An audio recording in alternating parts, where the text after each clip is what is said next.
Motor Mountain Day. Okay, let's take a look what we did here. We cut the two guys out, made it smooth, gave it a nice coat of paint, a little zenithal burgundy blood red here. Under frame, just had to do a little bit grinding right there. Shim, motor can sit straight across. Yep, you guessed it. It's going to be a REV1. Detailed out these two pieces here on the bottom.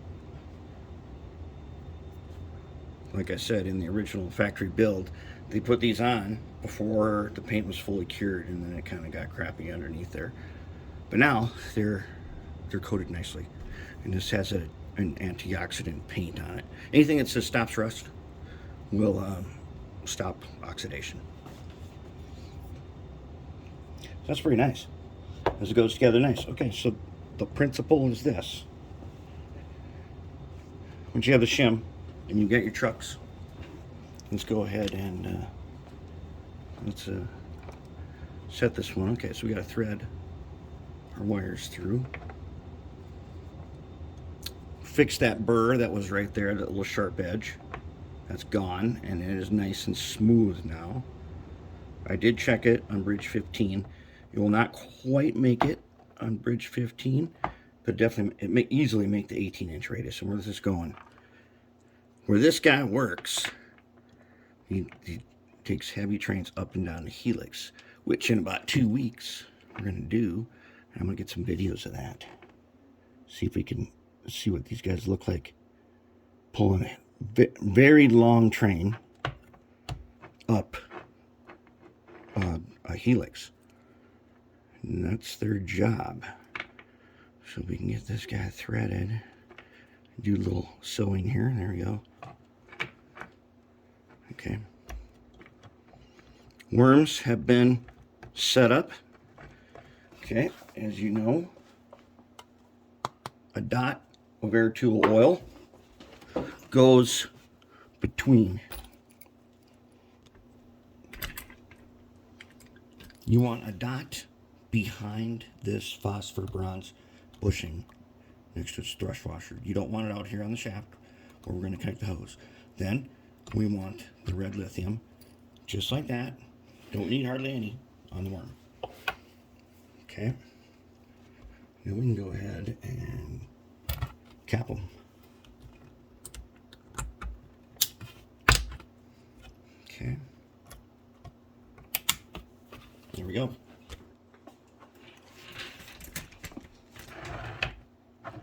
Okay, let's clear all the soldering gear here. Let's get some room. Let's get some hose. And we are going to need a couple of these guys. Actually, we're going to need 4 of those guys. A lot of people ask me why I have those. Well, we're going to find out here in a second. One of the things that they are very useful for. Okay, so now we're set. So our motor goes here. And so you got to just lower a little part in here so that we want it kind of straight across. And this isn't even close to the longest span that we've done before. That tonal motor had a really long span of hose in it, and so that's giant 1802, and it works incredible. So we just want to do one side. I'm going to get this guy squared up a little bit. I kind of want the ends square because sometimes they're deceiving when you put them on. Okay, sometimes you have to ream out the end of this just a tiny bit, but usually if you just push, you can get it on there.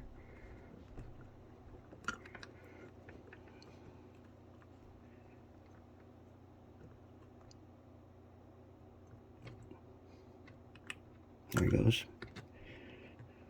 Okay, now let's get him on there so he's kind of nice and straight. And we don't want him too close because he can rub against the sidewall here of the box and stop the worm. And that one's not cut straight, but it works.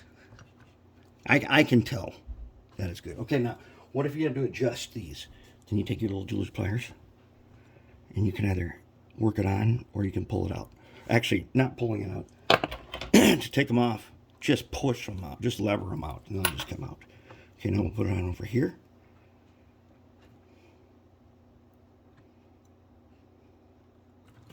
Okay, now, I've set this as where I want the motor to stay. So I want this loose enough. Just back him off just a little bit. I want him to stay there, but I don't want it to pull him like that. I'm just stay nice and loose. This thing here, don't worry about that if that looks like totally flawless or perfect. It doesn't need to be. It just needs to be so it's not really pulling him. Okay, then we take hose again. Let's get a better cut on it. We're gonna take the X-Acto knife here. I want to get a straight cut, just like that. Just slice them off. Okay. Now, one thing to check for your motor, which way does it turn? For these, we need them to turn to the right when the arrow is pointed to the right, so that the motor, the red wire turns it towards us, and yellow standing in for red here. Okay, so let's cut another.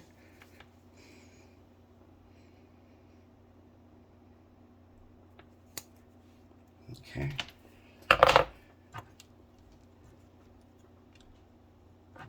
Look how clean this thing looks now. I mean, there's like nothing to this whole thing. It's super easy to work with these Proto 2000 SD60s.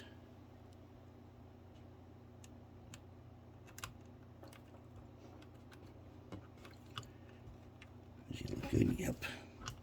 Looks good now.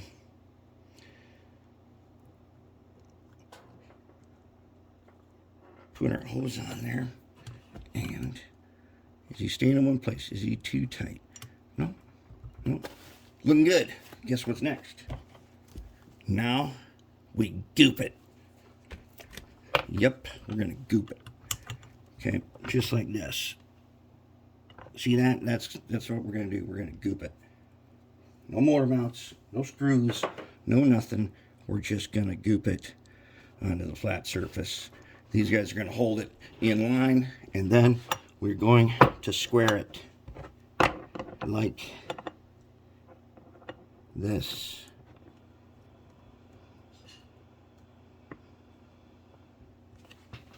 Haha! How easy was that? 8 minutes and we completely mounted the motor. And guess what? We didn't mess around with drive shafts or nothing. How easy that was. Here's the top. It's going to fit down right there. Back wire's got a hole there. Front wire's got one there. And we're going to bring up the other two wires from here. And I'm going to take some piece of scrap and I'm going to raise up the decoder just a tiny bit, like right here and right there on the ends. And I'll bring the wires through and connect them to the main pads. Super, super simple. Then it goes yellow, yellow, green, green, green, yellow. Good to go. That's all there is to it on that one. That's what we're going to do tomorrow when this is nice and set up.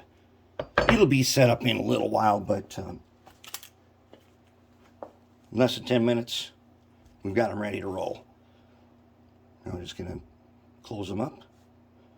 Decoder. It's going to be fantastic. Then we're going to go try them.